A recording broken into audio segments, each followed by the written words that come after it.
Tengan muy buenas tardes, jóvenes. Un gusto estar nuevamente con ustedes una semana más, ya finalizando este año escolar. Estamos prácticamente ya a las puertas de este año escolar.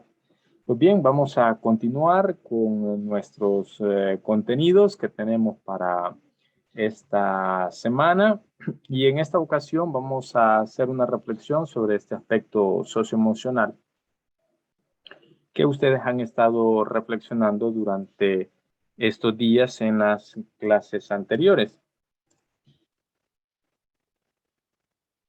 Esta celebración del niño y la niña, ¿verdad?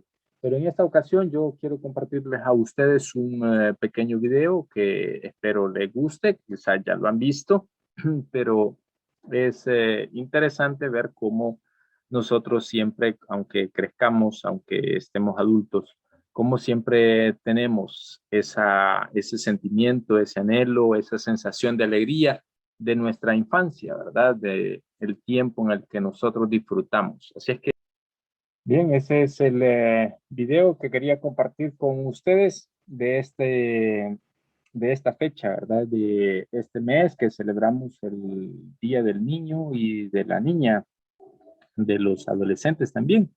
Y estos niños que nosotros llevamos dentro también, ¿verdad? Ustedes se lo están experimentando en este momento de su vida, esta etapa en la que ustedes se encuentran. Pero de aquí a unos 10, 15 años ya no podrán experimentarla, ¿verdad?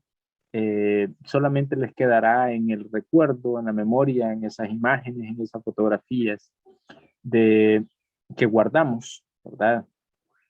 Nos quedará ese recuerdo, esa nostalgia de ese momento en el que nosotros disfrutábamos. Así es que la niñez es una etapa en nuestra vida que debemos de disfrutar, que debemos de aprovecharla, ¿verdad? Para desarrollarnos, para ser felices, siempre, siempre. Pero esa niñez que nosotros obviamente tenemos derecho, acuérdense que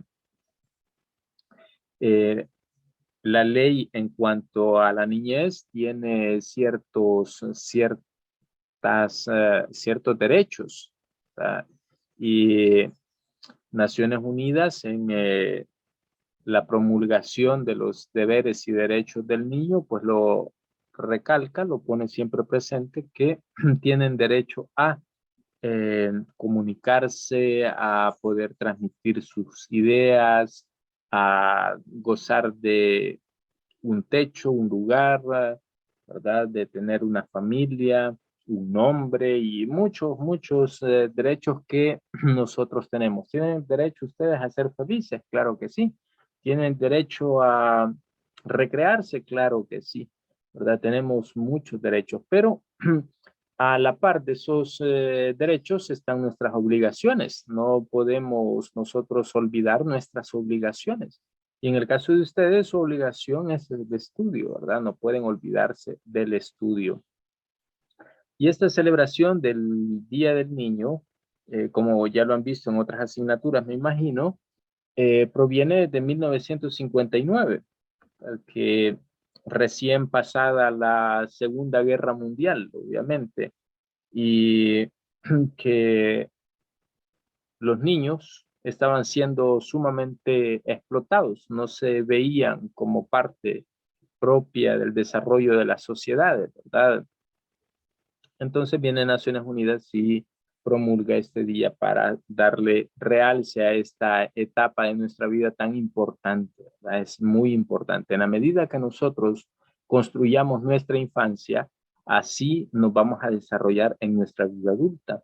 Muchos efectos, muchas situaciones que nosotros experimentamos en nuestra vida de adulto son producto o son resultado de esa infancia que nosotros hemos tenido. Entonces, para construir una sociedad, para construir un mundo diferente, tenemos que comenzar cambiando nuestra niñez, ¿verdad? Por eso es importante esta etapa, porque depende de esta etapa cómo nosotros nos desarrollamos en un futuro.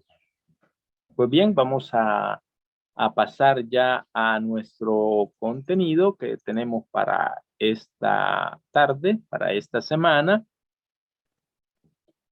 Y acordémonos que estábamos hablando sobre los fundamentos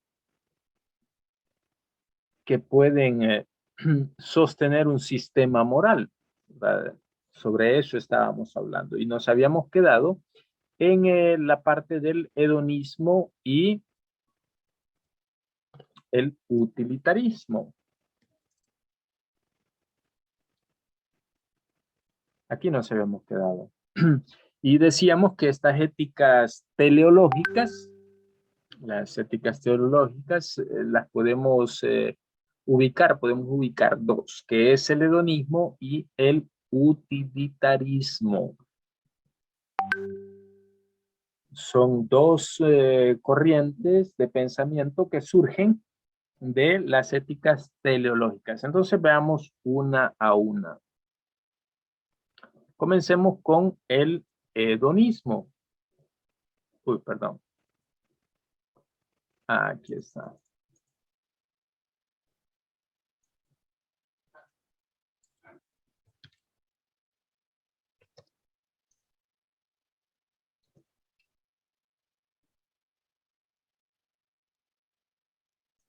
El hedonismo. Uno de los precursores del hedonismo, lo tenemos aquí, es Epicuro. Epicuro es también de la antigua Grecia. Estamos hablando de casi medio siglo antes de Aristóteles, ¿verdad? Que es otro de los filósofos que hemos estado viendo en esta ocasión. Entonces Epicuro afirmaba que en la vida es preciso que nosotros nos dediquemos al placer. Eso es lo que nos va a decir Epicuro. En la vida es preciso que el ser humano, que el hombre se dedique al placer. Pero obviamente Epicuro aquí no está hablando de un placer desenfrenado, ¿verdad? Sino que está hablando más bien de esas necesidades que nosotros tenemos, ¿verdad? Que debemos de satisfacer, que debemos de cumplir.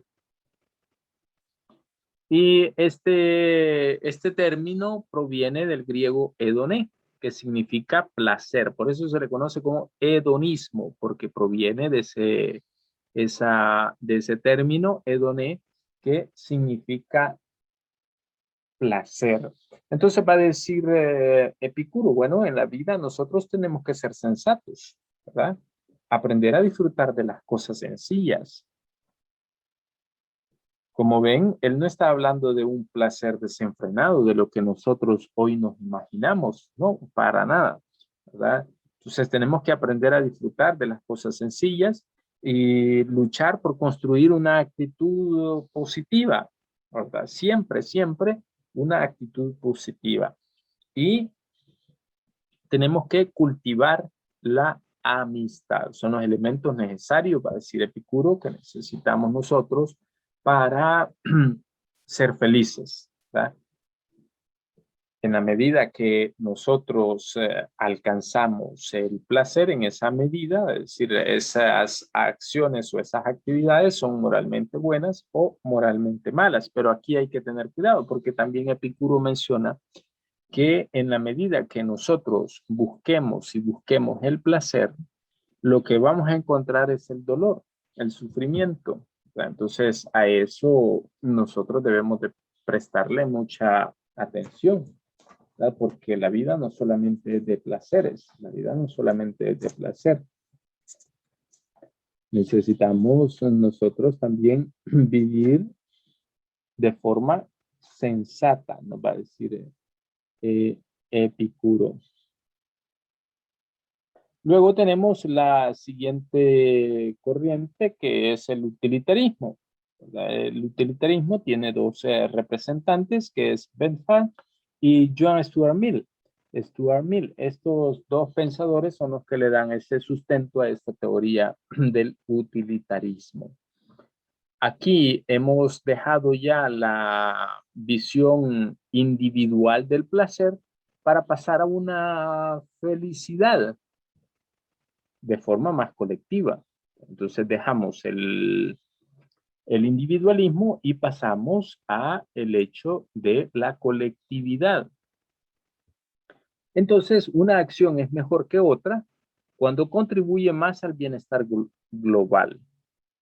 Entonces, el bien y el mal nosotros lo podemos medir, va a decir esta corriente de pensamiento, dependiendo de el efecto que esta acción pueda tener. Una acción es mejor que otra cuando contribuye al mayor bienestar global.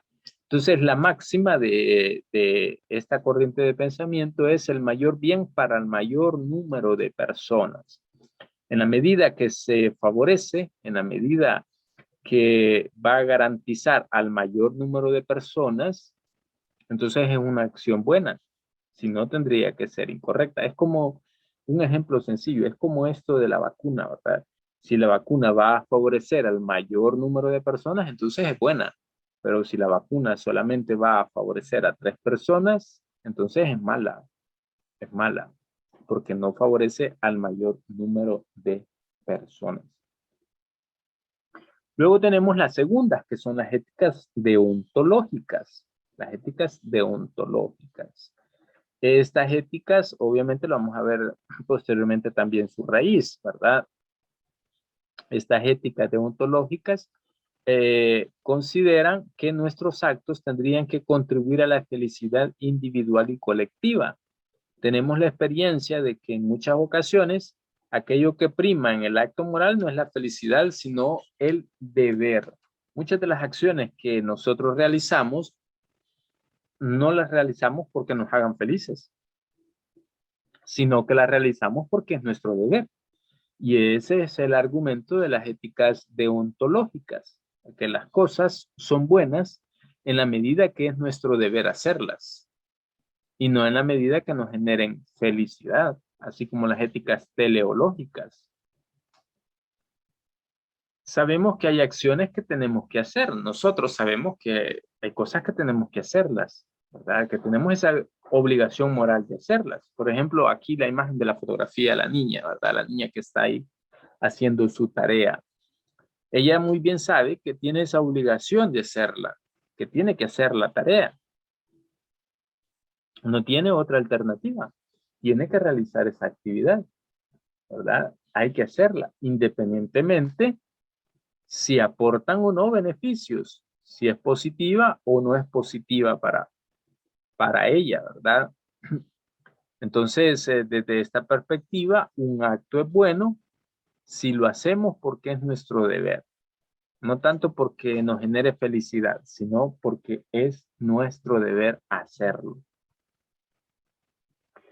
Este término proviene del griego deontos, por eso se le conoce como deontológicas, porque proviene del griego deontos, que significa deber, aquello que nosotros tenemos que hacer. Entonces, estamos hablando de seguir la voz de la conciencia. De eso es lo que estamos hablando, de seguir la voz de la conciencia. Esas son las dos. Hay más éticas que tienen su fundamento de forma intrínseca, ¿verdad? Pero nos vamos a quedar solamente con esas dos. Pero ustedes pueden ir a investigar, pueden averiguar y se van a dar cuenta que hay más éticas que tienen su fundamento intrínseco, como la, perdón, sí, intrínseco, como las éticas formales, las éticas procedimentales, las éticas discursivas, que también van a tener su fundamento dentro del ser humano, dentro del ser humano. Decíamos que las éticas extrínsecas son todas aquellas que le dan valor desde fuera, desde fuera. Dios, la naturaleza y las leyes. Todo eso está fuera del ser humano. Y las éticas y los fundamentos intrínsecos son los que le dan sustento desde dentro. Tenemos las éticas teleológicas, hablamos del hedonismo y del utilitarismo, y luego tenemos las éticas deontológicas, es las que se refieren al hecho del deber. Bien, no sé si tienen alguna duda, alguna pregunta, alguna consulta.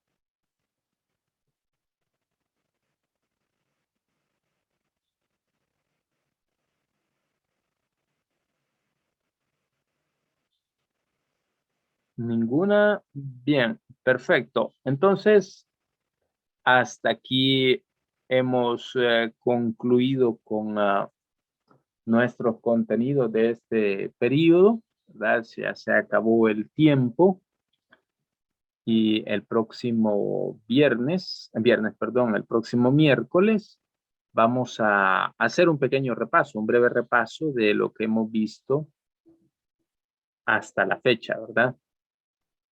Así es que vamos a llegar hasta aquí, ya finalizamos. Espero que la pasen muy bien esta tarde, que disfruten y que, claro, comiencen a prepararse ya para las distintas actividades que tenemos la próxima semana y en la fecha de exámenes. Si tienen dudas, si tienen preguntas, pueden escribirme al WhatsApp y con gusto les voy a responder.